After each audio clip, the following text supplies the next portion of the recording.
When you think of What Culture presenters who are the most jacked, you of course think not of Gareth Morgan and Simon Miller, but of me and Andy Murray, which is why we're going to talk about the 10 WWE wrestlers that are ripped as hell right now. Tell them, Andy! Jesus, you have to hit me so hard. Speaking of which, the first one on our list is the big man, yes. Gunther, the former Walter. He has gotten himself into just tremendous shape across the course of his WWE run. Specifically, just before he came up to the main roster, and upon going to the main roster, he spoke about it a lot. He's asked about it quite often in interviews, and he said, "Yeah, I just wanted to be a little bit lighter for this run, a little bit of a different physique." Well, I always thought that when Gunther was a slightly larger guy, it actually rocked. Yeah, well, he worked for him, didn't it? Yeah, he had that old school wrestler physique. He looked like a guy you would see wrestling Bruno Sammartino in the Garden in like 1970 or something like that. There was absolutely nothing wrong with it. No. But like, you absolutely have to admire the discipline and the dietary changes I'm sure that he's put in to just become the most shredded version of himself we've ever seen. Yeah, I think there was quite warranted concern that when he did lose all this weight, maybe he was going to lose an element of his aura because, yeah, he just looked so blocky when he was back in NXT UK and, of course, all across the Indies.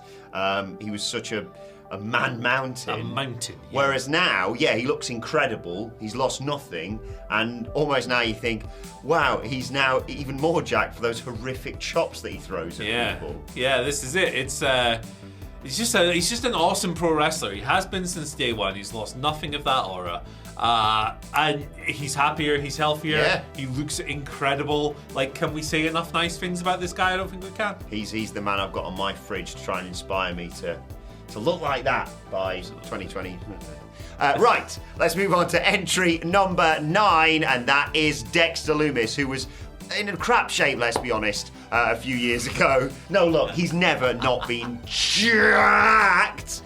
God, I'm so glad I've been working out this one arm. Stop, don't do that. In particular. But I like the way he's sort of changed up his look somewhat to be involved in this Wyatt 6 thing. He's sort of leaned out a little bit. And I think not only does it look so good, especially with the hair and stuff like that, I think it's actually helped him in ring.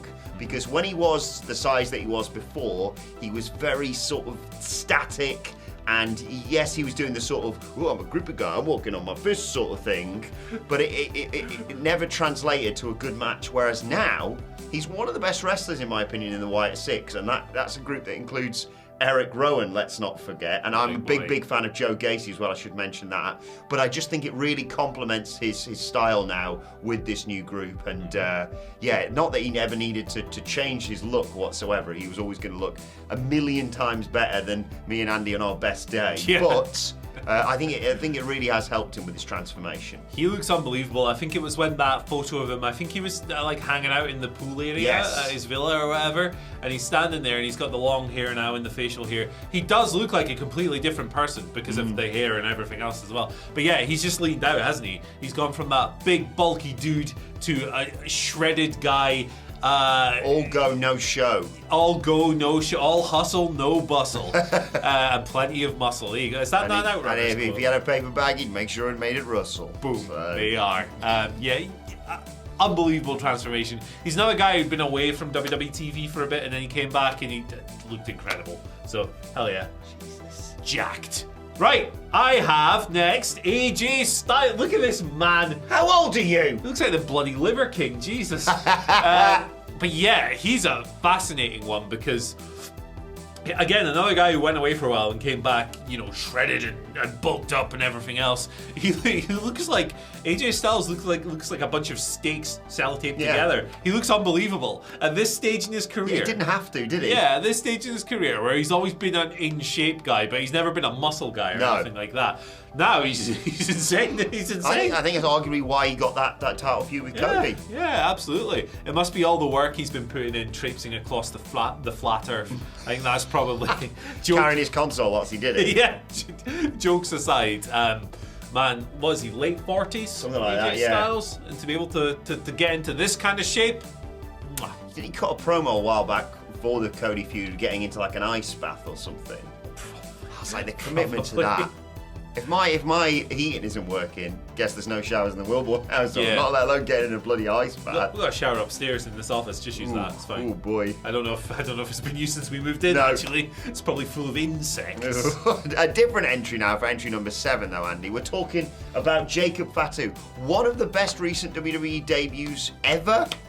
Just a hell of an impactful thing. Like in a group such as the Bloodline, being established immediately as like a game changer for that group. And, you know, they did the enforcer thing with Solo, and then it's like, out of the way we've got Jacob Fatu here. I mean, he's just amazing. And he's elevated himself already to a point where you think, maybe the big match is not Roman Solo, it's Roman Jacob Fatu, aside from the Rock feud, obviously, that's inevitably going to happen, one would assume. Speaking of Jacked, The Rock. He's always had the big sort of Samoan look. He's sort of trimmed down to WWE size, if that makes any sense, since arriving on SmackDown. But it works. I mean, either look works for him. He's a terrifying individual.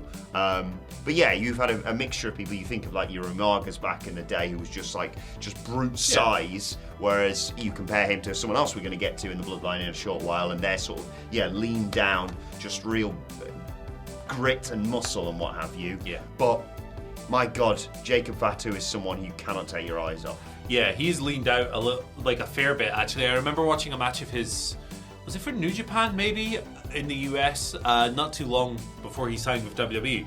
And obviously he's worked on his physique, but he was like wrestling extremely fast and quick and like terrifyingly so, because he's got that aura about him. And I was like, this guy's gonna get signed like really soon. And then the news came through that he did.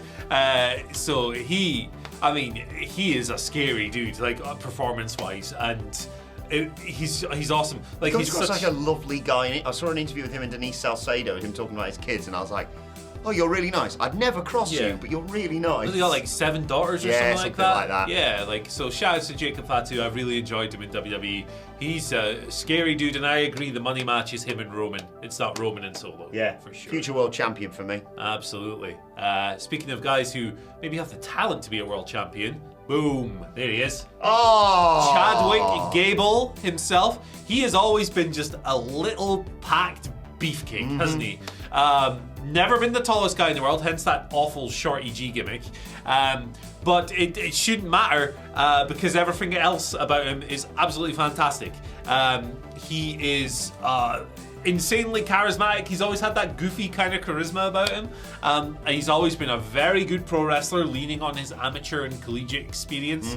And I mean, look at this guy. He's got muscles where they shouldn't exist these days. He's got muscles in places where most people don't have places. Yeah, like, I mean, he's brilliant. He is always never anything less than 200% condition. Yeah. I love Chad Gable. Yeah, we wouldn't have blamed him necessarily if he just sort of kept in a good athletic regime, but gone, look, I'm in WWE, I'm this size, it's never going to change for me. But like you say, even before Triple H came along and finally gave him the push he's deserved for years, he's been in an amazing shape. Like you say, that collegiate wrestling background has helped him, but he's kept that going. And I hope, this transfers eventually to title reigns, whether that be mid-card titles or world titles. I think he could do both for me. Absolutely. Like you say, he is someone who has always had that personality and never has a bad match, in my opinion. It just took the right regime to finally notice that, and I'm hoping that American Made will be the catalyst for him to win some gold. Absolutely. Singles gold, that is. Although I love the Creeds as well. There you go. From one member of the Bloodline to another, Tama Tonga. You know him, don't you, Phil? Yeah. He choked Phil Chambers out whilst Phil was very unprofessional on a podcast of ours. Didn't even finish it. Just laid there, passed out. To wrap it up, sold it. He actually sold it.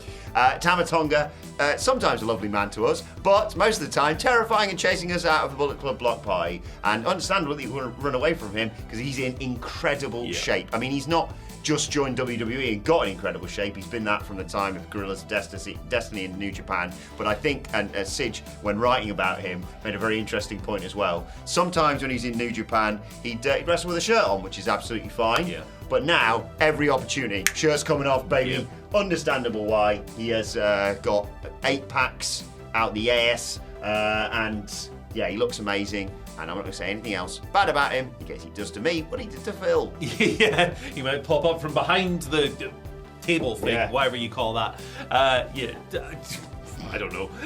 Tama's been kind of getting jacked for years and years and years. Now he's on WWE TV with the big production and the detailed camera work and the make it look like a Marvel movie kind of approach. He looks incredible. Yeah. Looks absolutely phenomenal. So shout outs to him. What a run like this WWE has been for him so far. Just incredible. And credit to him for being able to still stand out in a group where you've got legacy members like Roman Reigns and the Usos, you've got Solo, you've got Jacob Fatu. He's someone else who you're like, I know he's a bit of a sort of lackey right now with Tongaloa of like, well, those are the guys you beat up to get to the other two. Yeah. But a great in-ring worker as well. Good stuff across the board. Speaking of good stuff, here he is. Oh, Trick Willie! Potentially the future of WWE, Trick Williams, former NXT champion. I like it. From day one in WWE, obviously he doesn't come from the traditional wrestling background. He's not like an indie guy that had 10 years of experience before coming in. He came in as looking like $1 billion, hanging out with. They brought him in with Carmelo Hayes, obviously. He's a bit taller than Melo. But like obviously both of them are in phenomenal shape, and Trick Williams just has an incredible look. He's got a lot of things that cannot be taught in pro wrestling. He's got the charisma, he's got the aura, he's a great talker, he plays his character well, and you'd imagine that if his in-ring progression continues, and look, he's had good matches with Melo, with Ilya Dragunov, and others. If that progression continues, you'd imagine he's a future WrestleMania headliner. He's a guy you could put on a poster tomorrow and sell 1,000 tickets. 1,000. 10,000. Yeah. However many thousands. He's great. Yeah. Obviously, as a huge NXT fan, I've been there from day one with Trick, and like you say, the moment he came on as Melo's mate, effectively, you were like, who's that guy and what's he going to be doing? And there was a little bit of concern when Melo was seemingly set for the main roster as to what was going to happen with him, whether he was going to go to the main roster with Melo and maybe go up there a little bit early. I think what they've done has been brilliant. Former NXT champion, one would assume in a week or so's time, future NXT champion as well. But yeah, he's someone. He talk about passing the airport. Who the hell's that guy? Airport test, baby. Yeah, Trick Williams is fantastic, absolute piece, and I sense big things for him when he does eventually head up to the main roster. Right, let's move on and talk about old noodle arms, as I like to call him, Randy Orton. Look, Randy Orton has been in incredible shape for 2 decades at least. It feels. I really liked, we were talking about this randomly in the office the other day, as much as it was part of some very bad feuds with John Cena.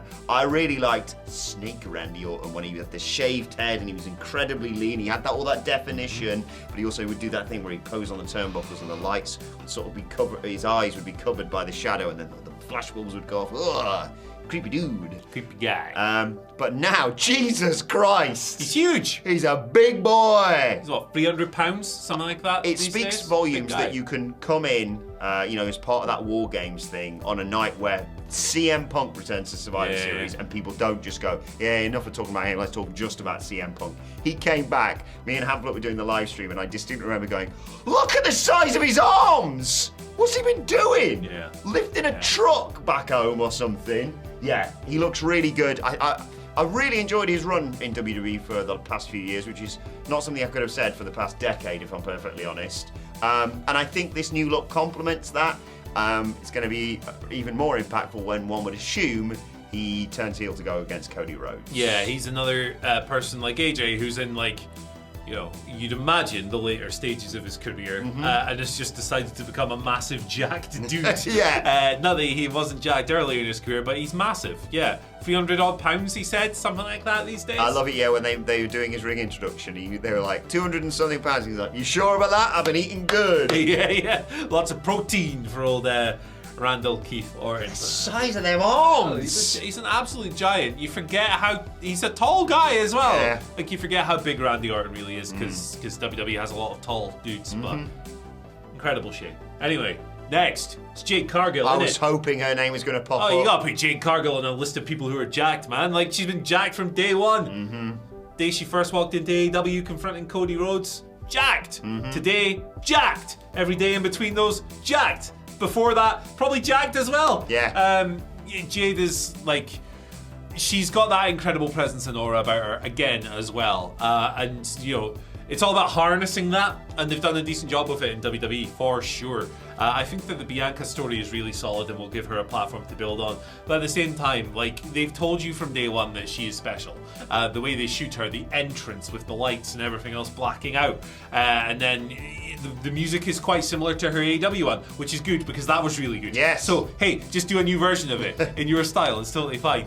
But yeah, Jade's just in incredible shape. Yeah, from the moment she came on the scene, like you say, she made you sit up and take notice with purely her look. And when she was running through people, no one went, well, that's a bit unbelievable. Of course it is. Look at her. She's getting chucked around by Jade Cargill. And yeah, like you say, it speaks volumes that you can be in a tag team with someone like Bianca Belair, who, you know, honourable mention for this list, and still be the powerhouse of that team. Yeah, it's wild as well because Bianca is strong as hell. Just look at what she did with Io Sky this week on Raw. She's got like, I think that deadlifting records and stuff at the PC. So yeah, like, they're two of the strongest people in the company. Absolutely. It seems preposterous because it was used as a sort of silly gimmick, which actually did work quite well for Bianca, in my opinion, as part of the Bayley feud, I want to say. Yeah. But I'd love them to do some sort of assault course because I want to see just what those two women are capable of. But yeah, Jade Cargill just ripped as hell, as she has always been.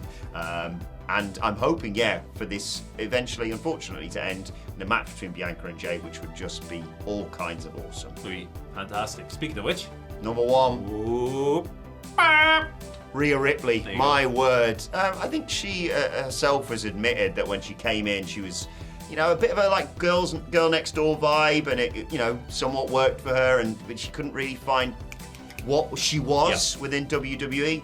And then Goth Metal Girl came along, and look at her now, basically.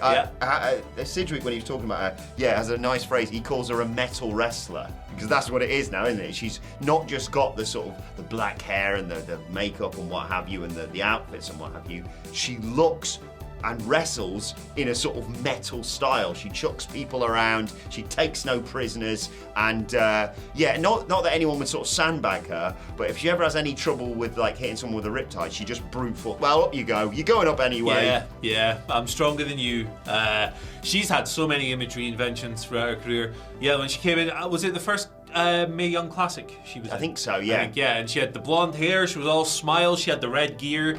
And then she came back the next year, a little bit different. She did obviously Tegan Knox got seriously injured. That was the bit, wasn't it, when you were like, wait a second, there's something here. On a total accident, but her attitude was completely different. Actually, like the way she the way she emoted and stuff reminded me a bit of Pete Dunne, like that kind of indifference to your suffering. It was really cool, and even through over the years since she's found her inner metalness, which I assume has been her personality all her life because she loves this type of music. Yeah. But like since she's embraced that in her character, she's had so many evolutions, different hair colors, lengths, different tattoos all over the place, different outfits, all of that stuff, and all the while just adding more and more muscle. Yeah. All the way through. In fact, her back. She's just Jesus. She's in incredible shape. Her and Buddy Matthews might be the most jacked couple in the world. Buddy is just a tree hulk. Yeah. Although he's in awesome shape as well. But it's Rhea Ripley, man. Like she just gets more and more muscular as time. She's awesome. Her name's Rhea Ripley. She has to be number one on the ripped WWE wrestlers list without question. That's why she's number one, baby, and that's why we're gonna sign off, and you're gonna click this video right here.